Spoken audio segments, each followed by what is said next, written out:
Mummy जी मेरे बच्चे phenol में अमीर होके जा रहा है जितना अप्सरा होके जा रही है।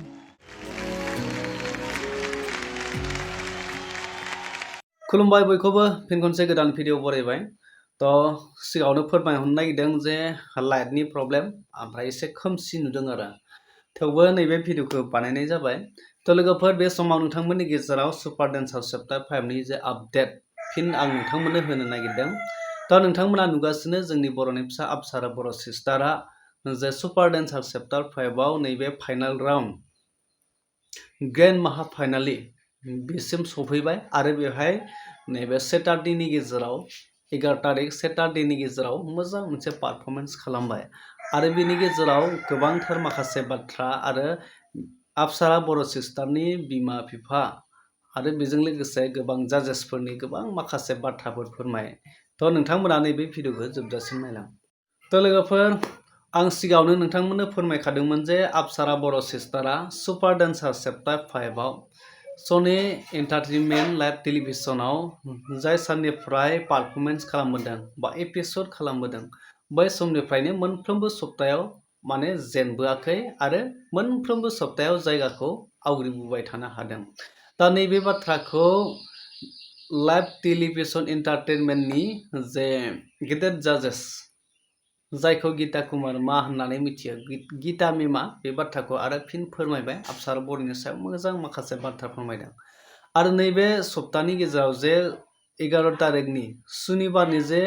ग्रेन्ड माहा फाइनालिनि जे पारफरमेन्स दंमोन बेवहाय अप्सरा बर'जों लोगोसे अप्सरा बर'नि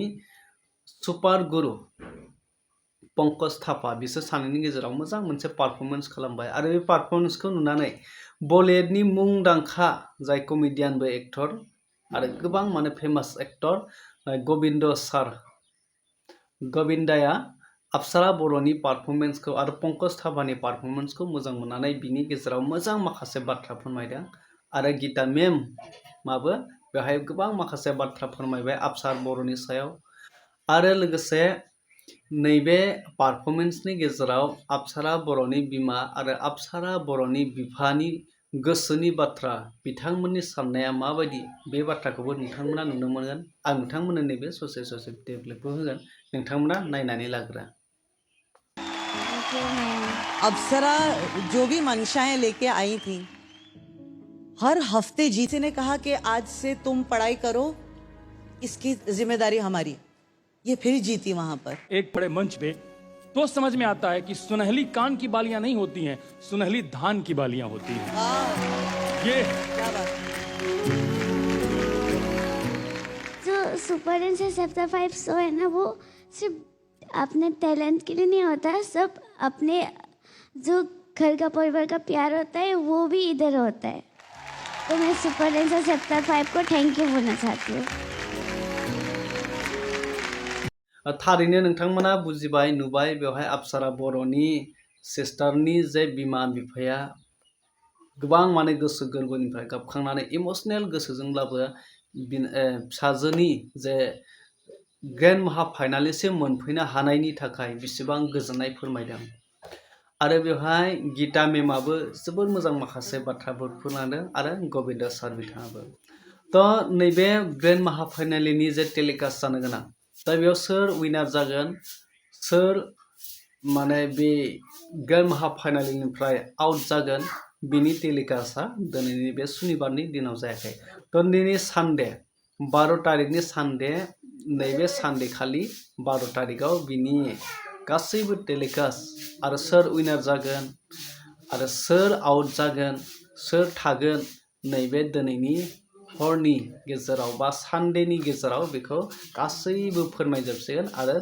नैबे सानडेनि गेजेरावनो बा 12 तारिखनि गेजेरावनो फाइनाल गासैबो माने सोरबा न'आव थांसिगोन सोरबा गावबा गाव थांखियाव सहैजोबसिगोन आरो दिनैनि दिनावनो लास्ट जासिगोन लोगोफोर। दा नैबे समाव जों अप्सरा बर'खौ गोबां आसा खालामदों जाय बिथाङा मोजां पारफरमेन्स खालामनायनि गेजेरजों जाहाथे अप्सरा बर' सिस्टारा जिखि जायाबाबो जाय सुपार डेन्सार चैप्टार 5 निफ्राय आउट दाजाथों जायखिजायावनो फार्स्टआनो जा सेकेन्डआनो जा